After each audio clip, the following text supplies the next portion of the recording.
canal, secretory enzymes, and other body fluids. So everything that has to do with the breaking down of the food in an animal is what we refer to as the digestive system.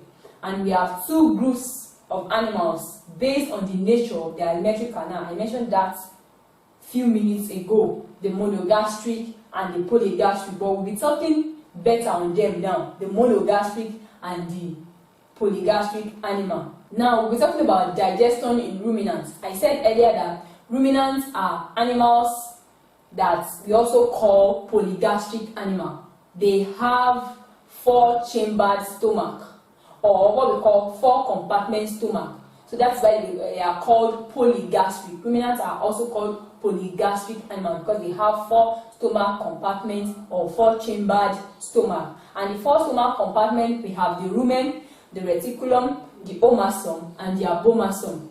The rumen is where the unchewed food is temporarily stored and contains the protozoa and bacteria which digest the cellulose.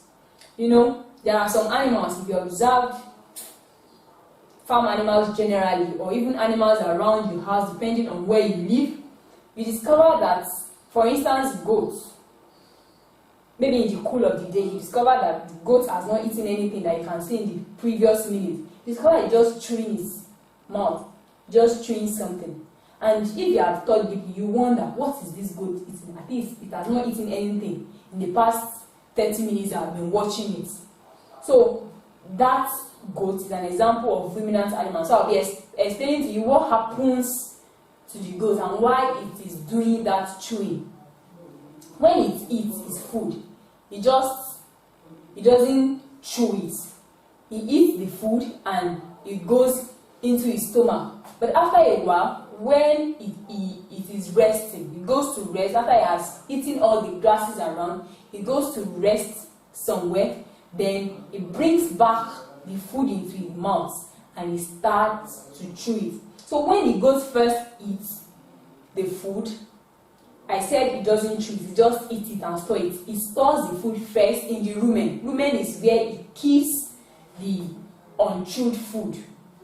So it stores the food there. So the rumen contains protozoa and bacteria which helps it to digest the cellulose. Now, in the reticulum, the food is moistened and formed into boluses or cords, ball-like masses, like you are eating the kind of food called swallow, like you want to eat eba or amala or fufu. So those boluses, like you are picking it little by little, the balls, that's what is called boluses or cords. So when the animal is at rest and it regurgitates, that is, it just brings back the food into its mouth, like it wants to vomit, but it's not pouring it out of the mouth. It just brings out from the rumen into its mouth. That is what is called regurgitation. So when the animal is at rest and regurgitates, the bolus go to the esophagus, from the esophagus to the mouth for thorough chewing. You know, I said earlier, when it eats all those grasses, it doesn't chew it, just eats it and store it in the rumen. So, and then it goes to, in the reticulum, the food is moistened. So it is brought back to the mouth and for proper chewing. So after that, the food then passes into the omasum when it is swallowed.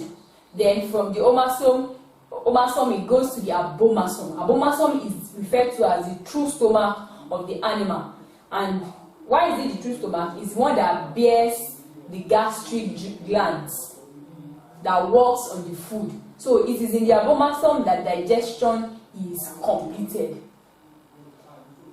So in the abomasum, the digestion is completed. I go over what I said again. Ruminants feed mainly on grasses and they chew their cord due to the complex nature of their stomach. Then, so when they chew grasses, the grasses goes from their mouth through the esophagus to the rumen.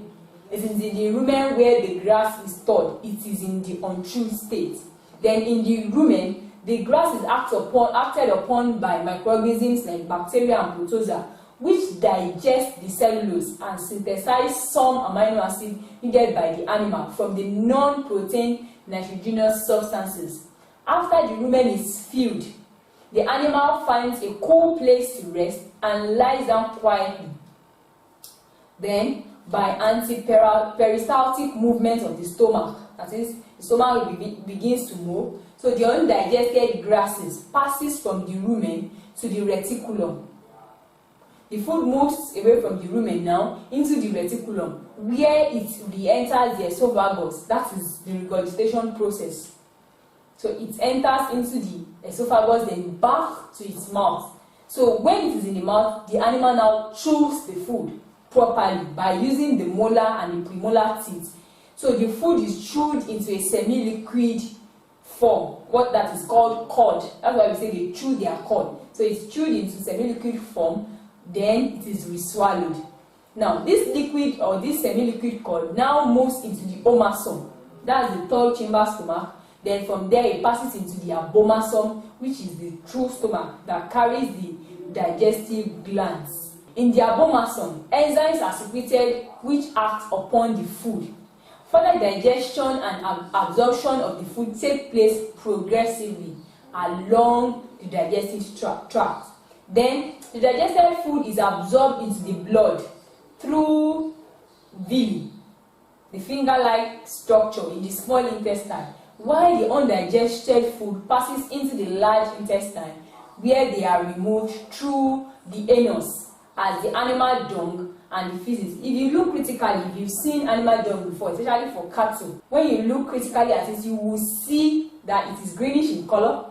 Then it has some traces of grasses, like a well-beaten trace of grass in it. So that's the food. The undigested one, the ones that cannot be absorbed by the villi in the small intestine, is passed out as the dung. Now that is digestion in ruminants. We're now talking about digestion in non-ruminants. Non-ruminants feed mainly on basal foods. Ruminants feed mainly on grasses, but non-ruminants, they feed mainly on basal foods like maize, cassava, and other mashed foods. And in them, digestion takes place in 4 areas of their tract. We have in the mouth, in their stomach, in the duodenum, and in the small intestine. So we're looking at the stages. In the mouth, the food is chewed and mixed with saliva containing an enzyme called tyalin, which converts starch into maltose. Then in the stomach, we have 2 enzymes present there called renin and pepsin. Renin acts on the milk, while pepsin acts on protein, and it converts protein to peptones. Then in the duodenum, we have other enzymes there. We have amylase, which converts starch into maltose. We have lipase, which converts fat and oil into fatty acid and glycerol. Then we have the trypsinogen, which converts protein and peptones into polypeptide in the duodenum. Then we have the bile, also in the duodenum, which helps in the emulsification of fat. The food in liquid form is called chyle. So it then passes into the ileum or the small intestine from the duodenum. In the small intestine, we have lipase converting fat and oil into fatty acid and glycerol. We have erepsin converting polypeptides into amino acid. Then maltose converting maltase, that's the name of the enzyme. Maltase converts maltose to glucose. Then sucrase converts sucrose to glucose and fructose, while lactase converts lactose to glucose and galactose. Note this, we have tyalin in the mouth. In the stomach, we have renin and pepsin. In the duodenum, we have amylase, lipase, and then trypsinogen, 3. So in the mouth, we have 1. In the stomach, we have 2. In the duodenum, we have 3 enzymes. Then in the small intestine, we have 4. We have lipase, we have erepsin, we have sucrase, we have lactase. Now, the digested food in the small intestine is then absorbed in the blood through the villi in the small intestine, while the undigested food passes to the large intestine, where they are removed through the anus as the animal dung or feces. So that is the similar parts with ruminants and non-ruminants. That's the similar aspects in their digestion process. Now we're talking about digestion in domestic fowl, and we look at the various stages or the various parts of the fowl that digestion takes place. And first, after the animal has taken the food through his beak, it goes to the esophagus. Esophagus is for passage of the food from the mouth to the crop. Esophagus is for swallowing the food. Then the food moves to the crop. The crop is the temporary storage of ingested food. Have you killed a fowl before? You are there when a chicken has been killed and you see the crop. You discover that you find all sorts of undigested food. Stones, you have maize, just bits of food. That's the temporary storage. So when you want to kill your chicken and you allow you to eat, that food will not be any good since they are killing it immediately, because the food you find it there in the crop. Crop is where there is this temporary storage of ingested food. Then we have the proventriculus. That's the place where we have secretion of digestive enzymes. Then the gizzard is where small stones assist in grinding of food when the gizzard contracts. If you have seen the gizzard of a chicken before, so you discover that there are stones there. So when there is contraction of the gizzard, it helps to grind the food. In the small intestine, the digestion of food is completed by pancreatic juice and succus.